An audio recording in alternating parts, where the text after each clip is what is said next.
सभी परिजनों को मेरा प्रणाम। आशा करती हूँ मेरे सभी परिजन स्वस्थ व प्रसन्न होंगे।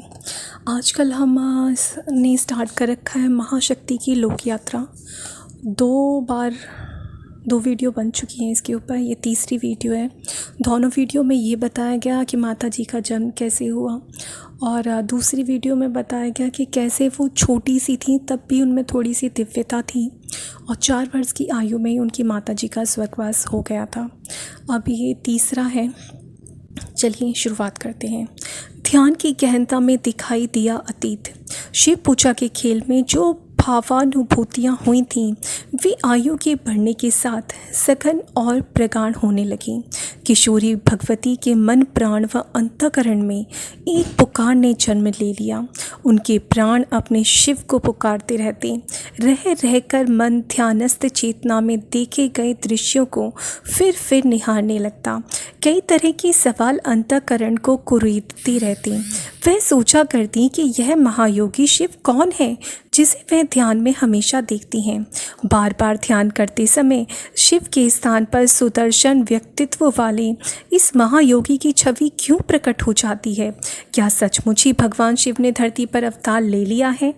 ये और ऐसे ही अनेक सवाल उन दिनों उनकी अंतः चेतना में अंकुरित हो रहे थे। इन सभी का उत्तर पाने के लिए उन्होंने ध्यान साधना को और अधिक तीव्र करने का निश्चय किया। इस निश्चय के साथ ही उनमें एक अजीब सा भाव परिवर्तन हो गया।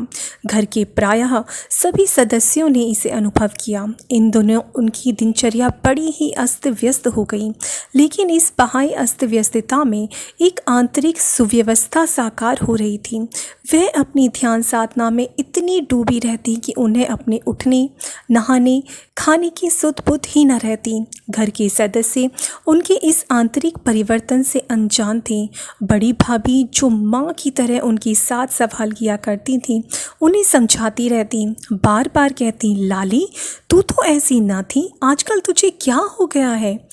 कहाँ तो तू सवेरे सवेरे जल्दी उठकर नहा धोकर तैयार हो जाती थी, खेलने लगती थी, घर का काम काज भी करा लेती थी, पर आजकल तो तुझे जैसे अपना ध्यान ही नहीं रह गया है। भाभी की इन बातों को वह हंसकर टाल जाती थी, जिस तरह उन्हें बहला समझा देती। वह जानती थी कि यदि वह बैठकर सुव्यवस्थित तरीके से दिन रात ध्यान साधना करेंगी तो सबके सब परेशान हो जाएंगी, और वह अपने परिवार के किसी भी सदस्य को परेशान नहीं करना चाहती थी। इसलिए उन्होंने यह अनूठा तरीका निकाला था। वह दिन प्रतिदिन ध्यान साधना की गहरी भावदशा में खोती जा रही थीं। अनेकों दिव्य अनुभूतियाँ प्रति क्षण उन्हें घेरे रहती थीं। बाहरी तौर पर सब कुछ सामान्य होते हुए भी उनके आंतरिक जीवन में सभी कुछ असामान्य और अलौकिक हो गया था। अपनी उन दिनों की बातों की चर्चा किसी विशेष प्रसंग में करते हुए उन्होंने अपनी एक शिष्य संतान को कुछ खास बातें बताई थीं। साधना तपस्या की बात करते हुए उन्होंने कहा था, ये सब जितना गोपनीय रहे उतना ही अच्छा। संसार को दिखाकर जताकर भला क्या लाभ होगा? गुरुजी को लोक शिक्षण करना था, तुम सबको बताना था, सिखाना था। इसलिए उन्होंने अपने बारे में कुछ छोटी मोटी बातें बता दी। उनकी विशेष तपस्या के बारे में अभी भी किसी को कुछ पता नहीं। मेरे बारे में तो खैर कोई कुछ जानता ही नहीं है, जबकि असलियत यह है कि मेरी साधना 11-12 साल की उम्र में शुरू हो गई थी। इसमें कहीं कोई दिखावा ना था। बस सोते जागते, उठते बैठते, खाते पीते हर समय ध्यान किया करती थी। देह का तो जैसे कोई होश नहीं रह जा गया था। बड़ी विचित्र स्थिति थी उन दिनों। अस्तित्व के कण प्रतिकण में, अणु परमाणु में जो अव्यक्त नाद है वह उन्हें हर समय सुनाई देता रहता था। कभी तो भीरी बजती, कभी मृदंग, कभी वीणा, कभी शंख ध्वनि होती, और कभी सब मिलजुल कर वाद्य वृंद से अलौकिक संगीत उपजाते। उनके देही मन में सर्वत्र अणु परमाणुओं के विद्युत कणों का नृत्य और घूर्णन चलता रहता। लीलामयी अपने अंतःकरण में इन अणु परमाणुओं की सतत वेदन ध्वंस और नए नए समुच्चयों से अनंत पदार्थों की सृष्टि, विकास और समाप्ति के सिलसिले में तदाकार होने लगी। उनकी चित्त शक्ति की चैतन्यता में सब कुछ स्पष्ट होने लगा। इन्हीं दिनों उन्होंने अपने जन्म और जीवन के कई रहस्यों का साक्षात्कार किया। ध्यान की गहनता में उन्होंने अपनी साधना में अतीत की झलकियां देखी। गंगा की लहरों एवं मंदिर की घंटियों की गूंज के साथ जो दृश्य उभरे, पहले वे अस्पष्ट थे, बाद में धीरे धीरे उन्होंने अपने को दक्षिणेश्वर मंदिर में रामकृष्ण परमहंस के साथ पाया। उन्हें ऐसा लगा जैसे कि वे परमहंस देव के साथ, उनके भक्तों व शिष्यों के साथ घिरी हैं। सभी उन्हें माँ माँ कहते हुए भक्तिपूर्वक प्रणिपात कर रहे हैं। इस अद्भुत दृश्यावली में वह कितनी देर खोई रहीं, कुछ पता ही न चला। तभी अचानक उनकी ध्यानस्थ चेतना में दृश्य परिवर्तन हुआ। गंगा की लहरों और मंदिर की घंटियों की गूंज अभी भी यथावत थी, बस अन्य दृश्य बदले। ऐसा लगा जैसे वे बनारस में कहीं हैं। संत कबीर के ताने बाने के साथ उनके जीवन का ताना बुना हुआ है। वह अक्कड़ फक्कड़ कबीर के साथ हैं। अनेकों सामान्य जन उन्हें श्रद्धा की दृष्टि से देख रहे हैं। उनकी झोपड़ी के पास सच्चे योगी, गरीब, अनपढ़ सब एक साथ संत कबीर के ज्ञान पाने के लिए आए हैं। ध्यान की गहनता में उभरते इन दृश्यों को वे निहारती रहती। इस काल शून्यता में काल बोध का कोई प्रश्न ही न था। दृश्य परिवर्तन यहाँ भी थे। चित्त शक्ति का लीला विलास यहाँ भी सक्रिय था। ध्यान की इन भावभूमि में उन्हें प्रत्यक्ष हुआ कि जो कबीर थे वही श्री रामकृष्ण परमहंस रहे और वही अब महायोगी हैं जो उन्हें वर्षों से दिखाई दे रहे हैं। इन्हीं के साथ उनके अपने भविष्य की डोर बंधी है। बीते 2 जन्मों का सुपरिचित सानिध्य उन्हें इस जीवन में भी मिलने वाला है। संत कबीर की लीला सहचरी लोई, श्री रामकृष्ण परमहंस की लीला संगिनी रही शारदा वही हैं जिन्हें आत्मचेतना ने लोई के रूप में जन्म दिया। जिसने शारदा के रूप में जीवन जिया, उसी ने अब भगवती का नाम रूप स्वीकार करके देह धारण की है। कई वर्षों की तीव्र ध्यान साधना के बाद उन्हें अपने प्रश्नों के उत्तर मिल गए। उनकी जीवनचर्या का बाह्य रूप फिर से पूर्ववत सुव्यवस्थित हो गया। घर के सभी सदस्यों को आश्वस्ति मिली। बस उन्हें पहले और अब में सिर्फ एक परिवर्तन नजर आया। अब उनकी लाली प्रातः जल्दी स्नान करके शिव पूजा के साथ नियमित ध्यान करने लगी है। अपने आराध्य से मिलने की उनकी तीव्र उत्कंठा को कोई समझ न पाया। लगातार तीव्र होती जा रही उनकी आंतरिक पुकार से परिवार के सभी सदस्य अनजान थे, लेकिन इस बीच घटनाक्रम तेजी से बदले। उन दिनों की प्रथा के अनुरूप जसवंतराव शर्मा को अपनी प्यारी बेटी के विवाह की चिंता होने लगी थी। किशोरी भगवती की अंतः चेतना में उफनती अलौकिकता की ज्योति सागरों के बीच पुकार के सघन स्वर गूंज उठे थे। आराध्य के चरणों के प्रति उनका अनुराग नित्य प्रति बढ़ता जा रहा था। उनमें आध्यात्मिक प्रेम के बीज अंकुरित होने लगे थे। आराध्य से मिलने की भाव भूमिका। आराध्य के चरणों में भगवती की प्रीति दृढ़ हो चली थी। उनके हृदय में भक्ति की अंतर्धारा प्रवाहित होती रहती। ध्यान साधना में अपने विगत जन्मों की कथा स्पष्ट हो जाने के बाद उनमें एक भाव परिवर्तन हो गया था। वह पहले भी शांत रहा करती थीं, अब यह शांति और भी सघन हो गई। इन दिनों वह सर्वथा शांत अचंचल रहकर अपने दैनिक क्रियाकलापों में संलग्न रहती। बड़ी भाभी के घर गृहस्थी के कामों में सहयोग, रामायण, महाभारत आदि धर्म ग्रंथों का स्वाध्याय, अपनी नियमित ध्यान साधना, बस यही उनकी दिनचर्या के अनिवार्य तत्व थे। घर में सबसे छोटी होते हुए भी वे परिवार के अन्य सभी सदस्यों की देखभाल किया करती थीं। किसको कब क्या और कितनी ज़रूरत है, इस बात का उन्हें हमेशा ध्यान रहता। उनके दोनों बड़े भाई दीनदयाल और सुनहरी लाल उनके गुणों से अभिभूत रहते थे। भाभी को तो उन पर पर नाज था। बड़ी बहन ओमवती की शादी इस बीच हो चुकी थी। अब उनका घर में यदा कदा ही आना जाना हो पाता था। वह अपनी छोटी बहन को चाहती बहुत थी, इसलिए वह भाभी से, पिताजी से कभी कभी जिद करती थी कि लाली को थोड़े दिनों के लिए उनके साथ भेज दें। यहाँ तो कहीं आना जाना हो नहीं पाता है, इस तरह मन बहल जाएगा। वह भी कुछ दिन और अपनी छोटी बहन के साथ रह लेंगी। ओमवती की इस जिद पर जैसे तैसे जसवंतराव सहमत हो जाते और भगवती थोड़े दिनों के लिए अपनी बड़ी बहन की ससुराल हो आती। वहाँ भी उनकी दिनचर्या यथावत बनी रहती। बहन को घर के कामों में सहयोग देने के साथ वह अपनी ध्यान साधना का क्रम बनाए रखती। इन दिनों घर परिवार के लोग उनके लिए सुयोग्य वर की खोजबीन बड़े जोर शोर से कर रहे थे। बड़े भाई दीनदयाल और पिता पंडित जसवंतराव के बीच इस संबंध में काफ़ी चर्चाएं हुआ करती। इस बार जब वह अपनी बड़ी बहन ओमवती के यहाँ से लौटी तो देखा परिवार के एक बुजुर्ग रिश्तेदार किशन प्रसाद जी आए हुए हैं। यह रिश्ते में पंडित जसवंतराव के मामा लगते थे। वे इस समय किसी वर की चर्चा कर रहे थे। पंडित जसवंतराव एवं उनके बड़े बेटे दीनदयाल बड़े धीरज और उत्सुकता के साथ उनकी बातें सुन रहे थे। उनकी बातों के कुछ शब्द भगवती के कानों में भी पड़े। वह कह रहे थे, जसवंत, मैं तो कहता हूँ कि ऐसा लड़का कहीं भी दुनिया भर में खोजे नहीं मिलेगा। वे लोग आवल खेड़ा में रहने वाले हैं। आसपास के गांवों में उनकी बड़ी जमींदारी है, खानदानी रईस हैं। इन बातों के बीच में जसवंत राव ने टोका, आपने उन्हें मेरे बारे में सब कुछ सही सही बता दिया है कि नहीं? प्रश्न के उत्तर में किशन प्रसाद कहने लगे, इसमें छिपाने की बात भी क्या है? मेरी लड़के के बड़े भाई राम प्रसाद से बात हुई। मैंने उनसे कह दिया कि जसवंत राव के पुरखे अहमदपुर खैर अलीगढ़ के रहने वाले थे। वहीं उनका अपना घर और खेती थी। परदादा के ज़माने में 12 जोत की जमींदारी थी। परिवार का बड़ा नाम था, लेकिन तुम्हारे पिता श्री परसादी लाल शर्मा के ज़माने में बात बिगड़ गई।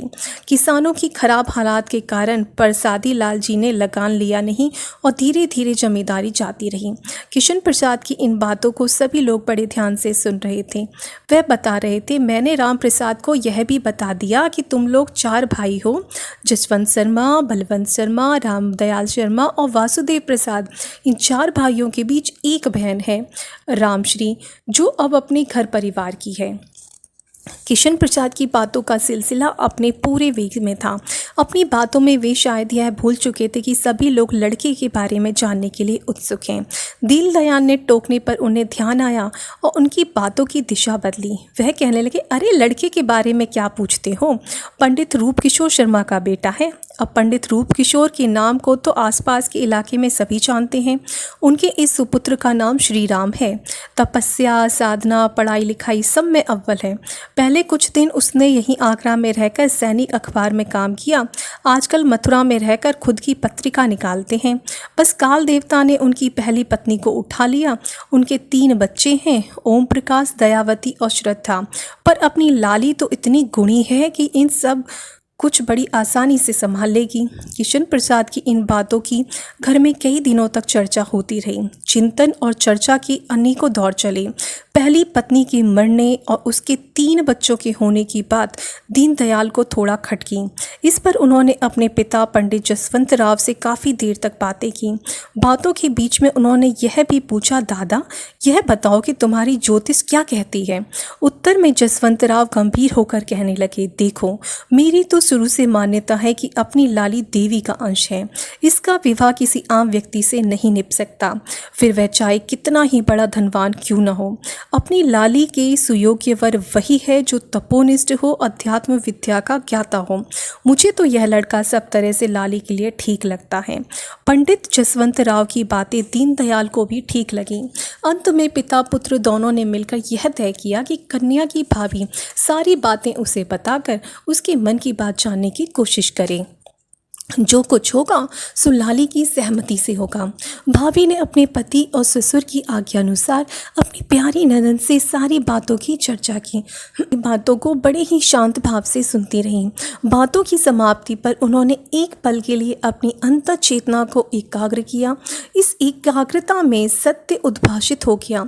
उन्हें इस बात का एहसास हो गया कि इस समय से उनके विवाह की चर्चा की जा रही है, उन्हीं के कार्य में सहयोग के लिए उन्होंने देह धारण की है। उनके पिछले जन्मों में पति और मार्गदर्शक रहे, उनके आराध्य ही इस बार उनके पति होने जा रहे हैं। अंतर्मन की इन सारी बातों को उन्होंने गोपन ही रखा। प्रत्यक्ष में उन्होंने बस केवल इतना ही कहा, भाभी दादा से कह देना कि मुझे उनकी सारी बातें स्वीकार हैं। वे जो कुछ करने जा रहे हैं उसी में मेरे जीवन का कल्याण है। लाली की सहमति व स्वीकृति पाकर सारे परिवार में उत्साह का ज्वार उफन उठा। उल्लास की तरंगे घर के कोने कोने में बिखरने लगी। वर पक्ष के लोगों की सहमति भी आ गई। मंगल परिणय की तैयारियां होने लगीं। फागुन शुक्ल सप्तशी का दिन विवाह के लिए निश्चित हुआ। विवाह का दिन तय होने के बाद से पंडित जसवंत राव के मन में खुशियों के साथ एक कसक भी खुल गई।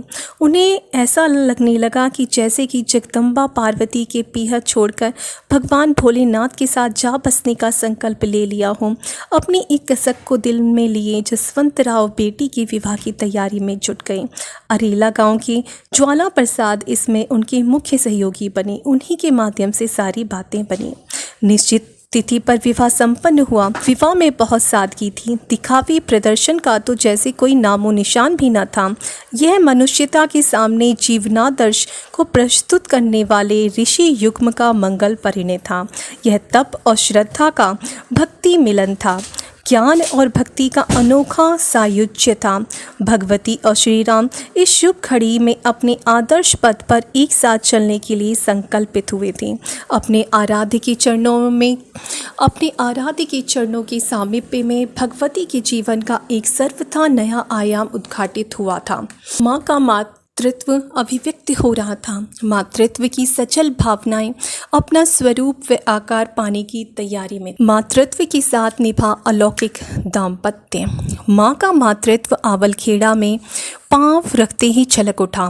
बारात विदा होकर यहीं आई थी। पूर्वजों की देहरी अपने आराध्य की जन्मस्थली व उनकी प्रारंभिक तपस्थली में वह दुल्हन के रूप में डोली से उतरी थी। लाल रंग की जरी की काम वाली साड़ी पहने सौभाग्य श्रृंगार से सजी वे साथ साथ जगदम्बा लग रही थीं। हिमवान की पुत्री पार्वती का पीहर से विदा होकर भगवान भोलेनाथ के साथ अपनी ससुराल आने का दृश्य उन पलों में साकार हो गया। बाल मंडली शिवगणों की तरह उन्हें बड़ी श्रद्धा एवं आश्चर्य से देखी जा रही थी। ताई जी, उनकी सास व पूज्य गुरुदेव की माता जी शुभ शगुनों वाले सारे लोकाचार पूरे करने में लगी थीं। यह क्रम काफ़ी देर तक चलता रहा। एक एक करके सभी रीति रिवाज और विधि विधान पूरे हुए। इसके बाद एक जगह चटाई पर उन्हें बिठाया गया। बच्चे अभी तक उन्हें घेरे हुए थे। इन बच्चों में अड़ोस पड़ोस के बच्चों, नज़दीकी रिश्तेदारों के बच्चों के साथ दया और ओम प्रकाश भी थे। श्रद्धा तब बहुत छोटी थी। वह इस बाल मंडली का हिस्सा नहीं थी। अचरज और कौतुक इन बच्चों के मनों को जब तब कुरेद देता था। इसी के वशीभूत होकर वह थोड़ा बहुत आपस में धीमे से बतिया लेते थे। तभी दया आगे बढ़ी और पास जाकर खड़ी हो गई। उन्होंने उसका हाथ पकड़कर अपने पास बिठा लिया और बड़े प्यार से बोली, मैं तुम्हारी माँ हूँ बेटी, इसमें संकोच की कोई ज़रूरत नहीं है। इस कथन से दया को बड़ी आश्वस्ति मिली। उसने बड़े ही धीमे और लरजते स्वर में कहा, माँ। इस एक अक्षर ने माता और पुत्री दोनों की अंतर भावनाओं को एक रस कर दिया। अब परिमित मिठास उनके जीवन और घर आंगन में बिखर गई। माँ के होने का एहसास मन को कितनी आश्वस्ति, सहारा, संबल, विश्वास और निश्चिंतता देता है। यह दया की मुखमंडल पर अचानक उभर आई प्रसन्नता की चमक देखकर सहज ही प्रकट हो रहा था।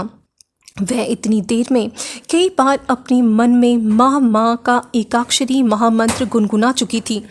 माँ के प्यार की तरलता ने उसके अंतर स्थल को भावसिक्त कर दिया था। वह उन्हीं के पास सिमट सिकुड़ कर चिपट कर बैठ गई। दया की इस भाव मुद्रा ने ओम प्रकाश को अचरज में डाल दिया। वह सोचने लगी कि उनकी छोटी बहन अचानक इतनी खुश नज़र क्यों आने लगी। आखिर कुछ ही पलों में उन पर क्या जादू हो गया। अपनी सोच विचार में डूबे हुए वह भी हिम्मत करके आगे बढ़े। इस समय उन्होंने नेकर कमीज पहन रखी थी। कुछ कदमों का फैसला तय करके वह पास जाकर खड़े हो गए। इतने में उधर से ताई जी गुजरी। उन्होंने अपने स्वभाव के अनुरूप थोड़ा तेज आवाज में कहा, खड़ा खड़ा देख क्या रहा है, चल झुककर अपनी माँ के पैर छू। ताई जी की आवाज़ से थोड़ा सहमते हुए ओम प्रकाश ने पाँव छू लिए। चरण स्पर्श करते हुए उन्होंने पूछा, किस कक्षा में पढ़ते हो? ओम प्रकाश ने बड़े हल्के स्वर में इस प्रश्न का उत्तर दिया, मेरा नाम ओम प्रकाश है और मैं कक्षा 7 में पढ़ता हूँ। इस प्रश्नोत्तर ने माँ और पुत्र को भाव की कोमल तंतुओं से जोड़ दिया। अपने प्रथम मिलन की अनुभूतियों को याद कर आज भी ओम प्रकाश जी की आंखें भीग जाती हैं और वह कहते हैं, पुत्रो जायते कवचिदपि कुमाता न भवति, कि कथन को साकार करती हुई माँ अपने इस बेटे पर सदा कृपालु बनी रहीं। अगणित गलतियों को उन्होंने हंसकर बिसराया। क्षमामयी ने सारे अपराध पल में क्षमा किए और सदा ही अपनी स्वभावगत कोमलता मृदुलता निछावर करती रही। ओम प्रकाश और दया से मिलकर माँ श्रद्धा से मिली। अपनी इस बालिका को उन्होंने भरपूर प्यार दिया, उस पर असीम स्नेह उड़ेला। कुछ ही दिनों में तीनों माँ से घुल मिल गए। माता ने भी उन्हें अपने हृदय में जगह दी। घर का वातावरण उनके आगमन के कुछ ही दिनों में बदल गया। ऐसा लगने लगा कि जैसे पतझड़ में बसंत की देवी आ गई हो। घर के कामकाज, बच्चों के रख रखाव, सभी में एक निखार आ गया। सब तरफ सौंदर्य और सुव्यवस्था नजर आने लगी। इस परिवर्तन ने हर एक मन प्राण व अंतःकरण को छुआ। इस छुअन ने अनेकों सजल भावनाएं जगाईं। अपनी आराध्य की अंतर्चेतना व अंतर्भावना से तो पहले से ही मिल चुकी थीं। दृश्य व प्रत्यक्ष मिलन इन्हीं दिनों हुआ। इस मिलन के हर पल में, हर कड़ी में एक अपूर्व अलौकिकता थी। यह किसी सामान्य विवाहित दंपति का मिलन नहीं था, पति पत्नी के सामान्य सांसारिक मिलन की तरह इसमें स्थूल और लौकिक दृष्टि नहीं थी।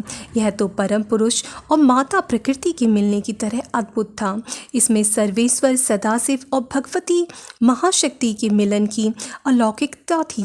इस नई सृष्टि की सृजन का बीजारोपण मिलन की इन्हीं पलों में हुआ।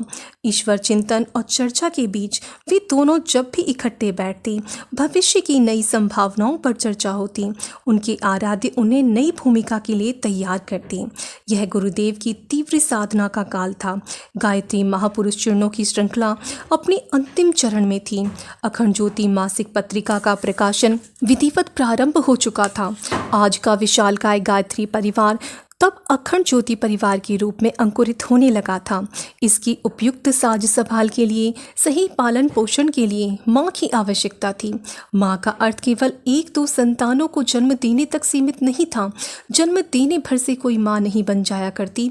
माँ तो वही है जो अपनी संतानों को श्रेष्ठ संस्कार दे, उनमें अपने प्राणों को उड़ेल कर उनका भाव विकास करे, उन्हें विश्व उद्यान के श्रेष्ठ पुष्पित पादपों के रूप में विकसित करने के लिए जरूरी खाद पानी की व्यवस्था जुटाई। यह काम आसान नहीं है। इसके लिए कठोरतम साधना और अध्यात्म उपार्जित आत्मशक्ति की आवश्यकता है। अपनी भावी रीति नीति के अनुरूप माता भगवती इन दिनों यही करने में जुट गईं। अपने आराध्य के संसर्ग में अनेकों गुह मंत्रों, बीजाक्षरों, योग की गहन प्रक्रियाओं का ज्ञान उन्हें इसी समय हुआ। अब उनकी अपनी विशिष्ट साधना की शुरुआत ठीक उसी समय हुई जहाँ कभी तपस्वी प्रवर श्री राम ने अखंड साधना दीप प्रज्वलित किया था। हालांकि यहाँ उनकी साधना काल बहुत ही थोड़े समय के लिए रहा। अखंड ज्योति के प्रकाशन की वजह से परम पूज्य गुरुदेव का मथुरा रहना अनिवार्य था। पहले कुछ अंकों के आगरा से प्रकाशित होने के बाद अब अखंड ज्योति मथुरा से प्रकाशित होने लगी थी। साधकों, जिज्ञासुओं और आगंतुकों का आगमन भी बढ़ने लगा था। मथुरा में पहले लिया गया किराए का मकान भी छोटा पड़ने लगा था। नई परिस्थितियों के अनुरूप वर्तमान अखंड ज्योति संस्थान की मकान को किराए पर लिया गया और माता भगवती, ताई जी, बच्चों वे अपने आराध्य के साथ अखंड ज्योति संस्थान वर्तमान का घिया मंडी वाला आवास की आंगन में आकर वास करने लगी। आज के लिए इतना ही। आशा करती हूँ मेरे सभी परिजन स्वस्थ व प्रसन्न होंगे और गुरुदेव के कार्य में किसी न किसी प्रकार सहयोग अवश्य ही कर रहे होंगे। आप सब कृपया मुझे बताएं कि आपको ये कैसे लग रहे हैं, जो भी मैंने एक श्रृंखला शुरुआत की है महाशक्ति की लोक यात्रा। और क्या आप बीच में कुछ दूसरा किसी विषय पर कुछ सुनना चाहेंगे या फिर इसी को ही हम लगातार करते रहें। जैसा भी आपका सुझाव होगा मेरे लिए बहुत महत्वपूर्ण होगा। सभी को प्रणाम। जय गुरुदेव।